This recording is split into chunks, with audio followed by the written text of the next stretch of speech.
Welcome back दोस्तों। आज मैं एक्सप्लेन करने जा रही हूँ मूवी नेवर लेट गो। तो कहानी की शुरुआत होती है।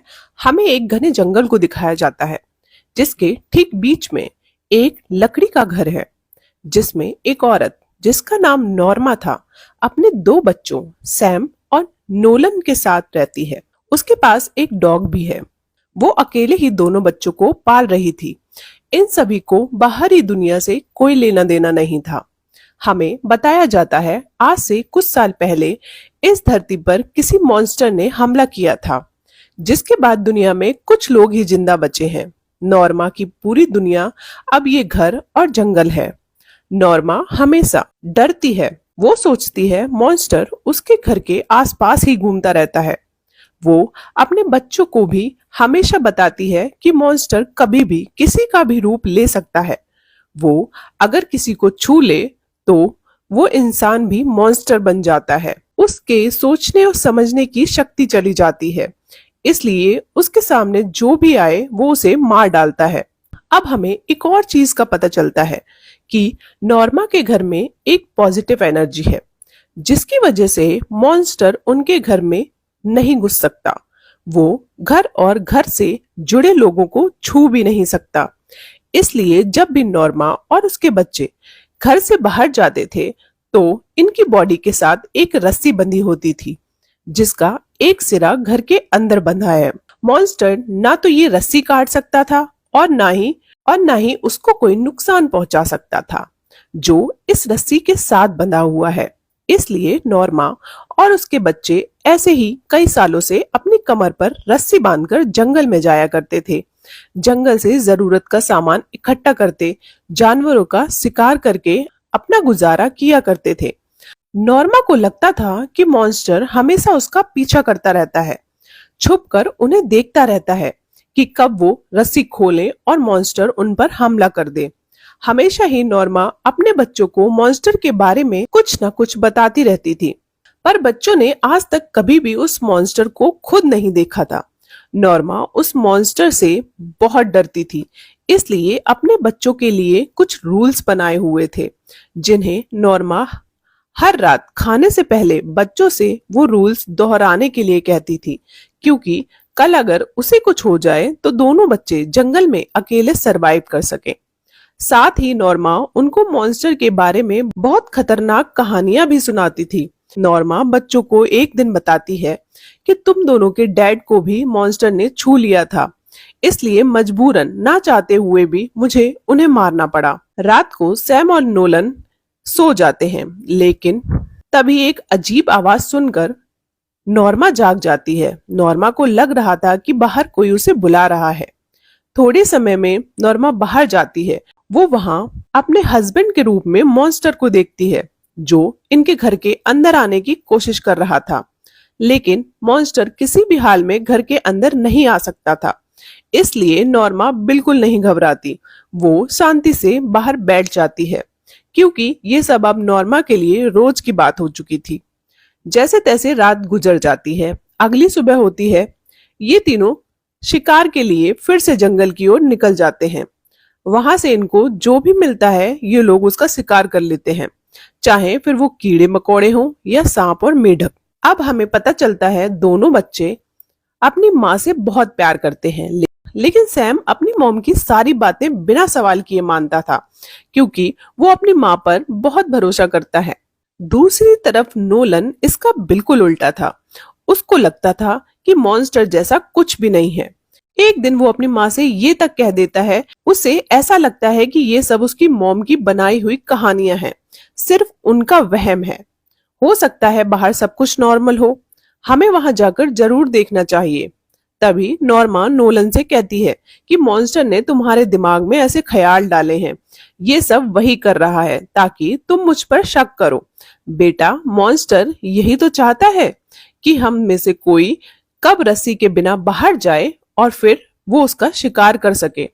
सीन मॉर्निंग में शिफ्ट होता है।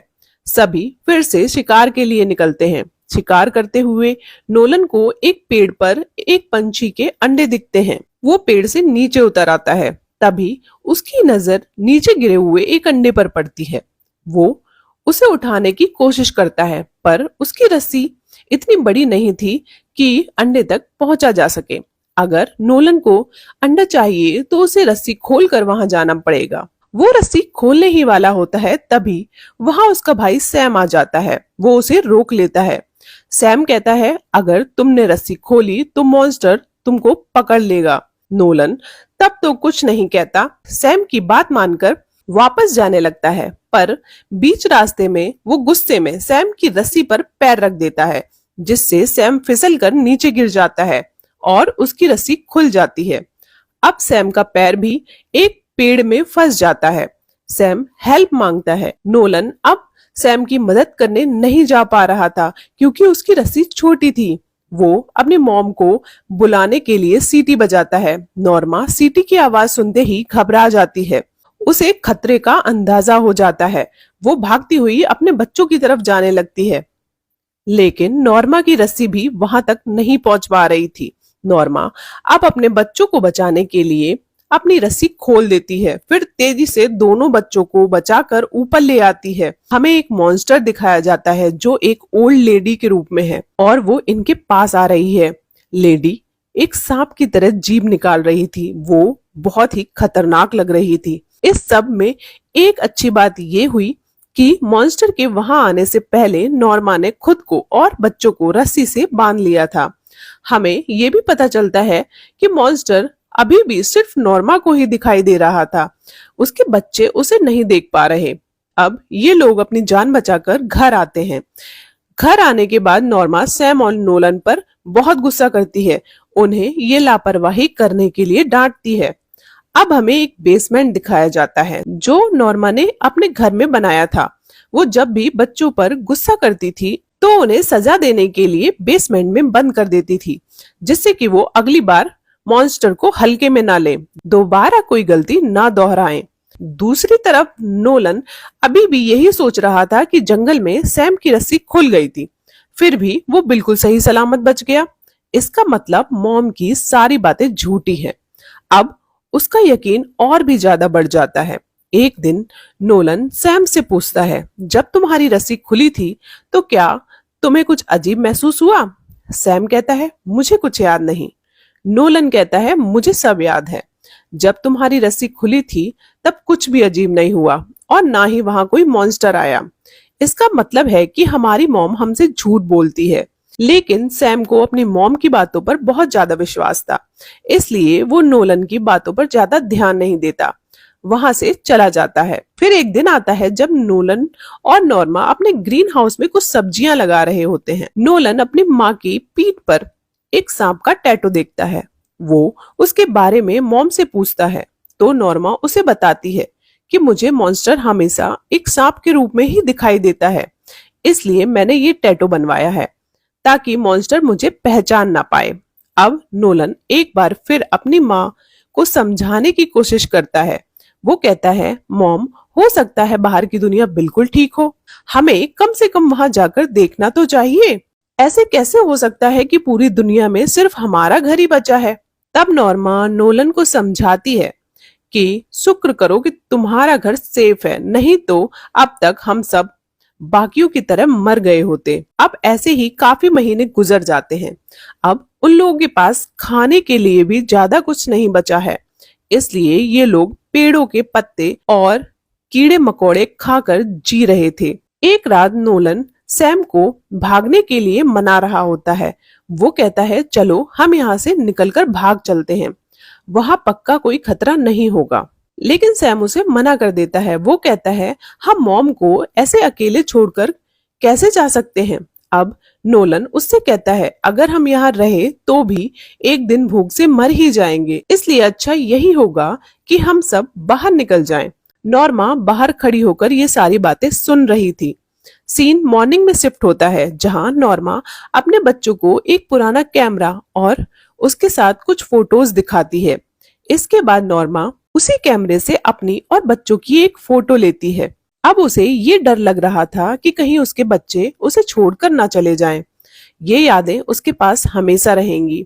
नॉर्मा अपने बच्चों से कहती है, हमारे पास अब खाने के लिए ज्यादा कुछ नहीं है, इसलिए अब हमें अपने डॉग को मारना होगा। तभी हम जिंदा रह पाएंगे। डॉग को मारकर हमें 1 महीने तक का खाना मिल सकता है। लेकिन नोलन अपने डॉग टॉम से बहुत प्यार करता था। वो किसी भी हाल में उसे बचाना चाहता था। नोलन अपनी माँ को ऐसा करने से मना कर देता है। तब नॉर्मा फिर से कहती है, मुझे तो लगता है तुम पर मॉन्स्टर का असर होने लगा है, तभी तुम मेरे किसी डिसीजन को नहीं मानते। तुम क्यों नहीं समझते? वो हम सबको अलग अलग करना चाहता है जिससे वो हमें मार सके। नोलन अपनी माँ की कोई बात नहीं सुनता। वो अभी भी टॉम को मारने से मना करता है। फिर भी नॉर्मा टॉम को लेकर ग्रीन हाउस में चली जाती है। नॉर्मा अब टॉम को मारने ही वाली थी, तभी नोलन वहां आता है और अपनी माँ से कहता है, आप ये बात मान लो कि मॉन्स्टर जैसी कोई चीज नहीं होती, आपको इलाज की जरूरत है। ये सब बोलने के बाद नोलन नॉर्मा की रस्सी काट देता है और ग्रीन हाउस का दरवाजा बाहर से बंद कर देता है। तभी मॉन्स्टर ग्रीन हाउस के अंदर नॉर्मा को दिखाई देने लगता है। वो नॉर्मा की मॉम के रूप में आया था। मॉन्स्टर धीरे धीरे नॉर्मा की तरफ बढ़ने लगता है।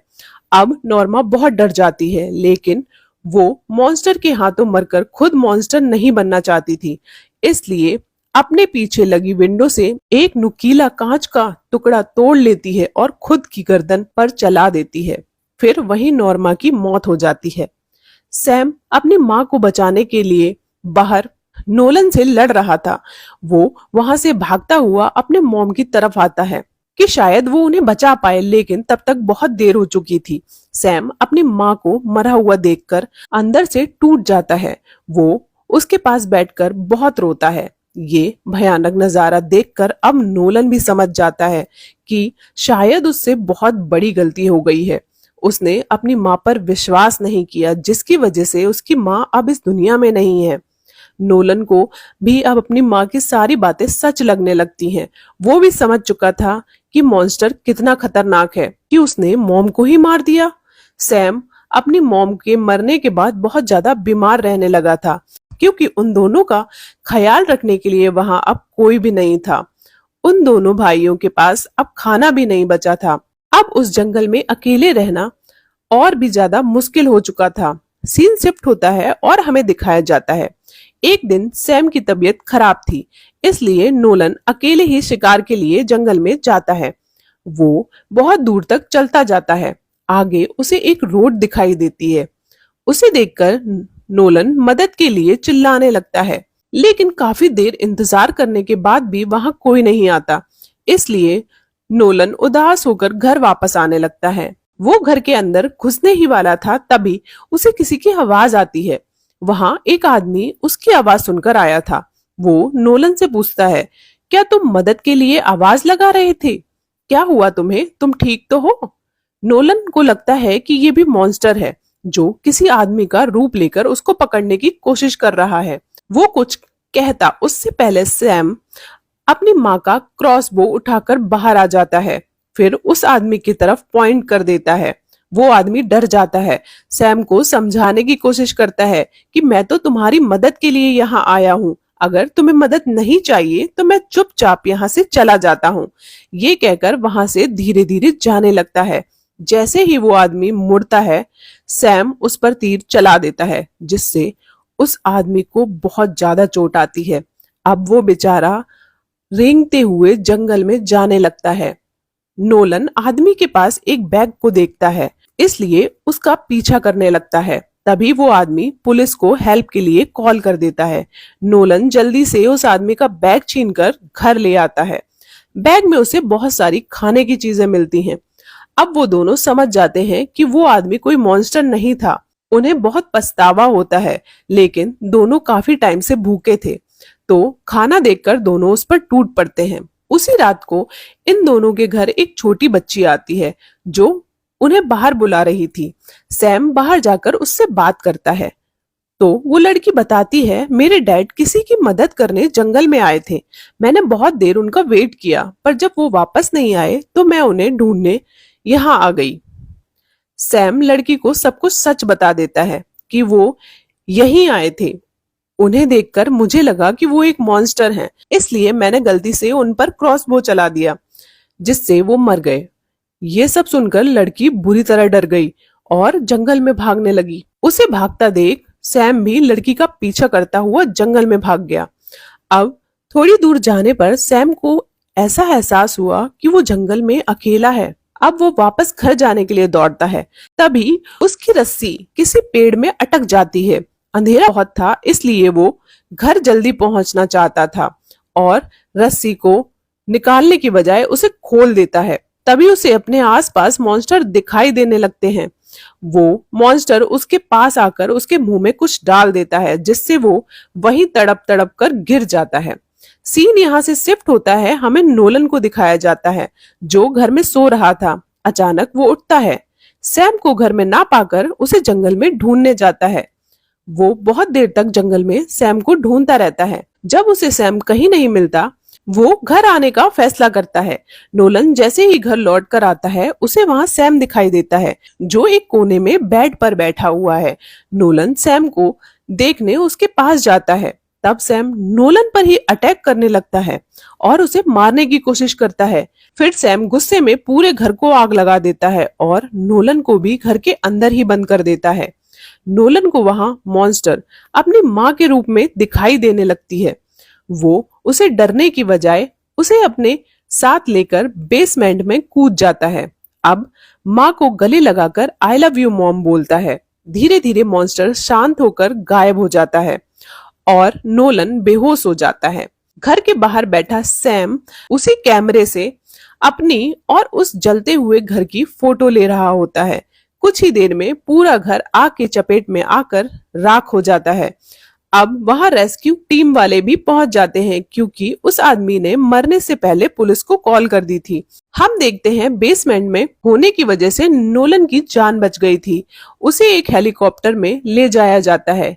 जल्दी ही उसे सैम की याद आती है। वो सामने देखता है तो वहां सैम भी था। उसे देखकर नोलन बहुत खुश होता है। नोलन ने जो भी इस दुनिया के बारे में कहा था वो बिल्कुल सच था। दुनिया बहुत ही सुंदर और नॉर्मल है, पर उसकी मॉम ने उन्हें कैद कर रखा था। अब घर के बाहर हमें सैम ने जो सेल्फी ली थी वो दिखाई जाती है। उसमें सैम के कंधे पर मॉन्स्टर का हाथ रखा है, जिसका मतलब अब वो मॉन्स्टर सैम के साथ आजाद घूम रहा है। यानी नॉर्मा भी सही थी, मॉन्स्टर सच में था, लेकिन शायद सिर्फ उनकी फैमिली पर। इसलिए उनकी मॉम दोनों बच्चों को दुनिया से दूर रखती थी, जिससे मॉन्स्टर उनके रास्ते बाहर की दुनिया में ना पहुंच पाए। यही सोचकर नॉर्मा ने खुद को और अपने बच्चों को बाकी दुनिया को सेफ रखने के लिए सैक्रिफाइस कर दिया। लेकिन अब सैम के साथ वो मॉन्स्टर भी जंगल से बाहर जा चुका है और इसी के साथ ये मूवी यही खत्म हो जाती है। आपको ये मूवी कैसी लगी जरूर बताइएगा। मिलते हैं नेक्स्ट वीडियो में, तब तक के लिए goodbye and take care.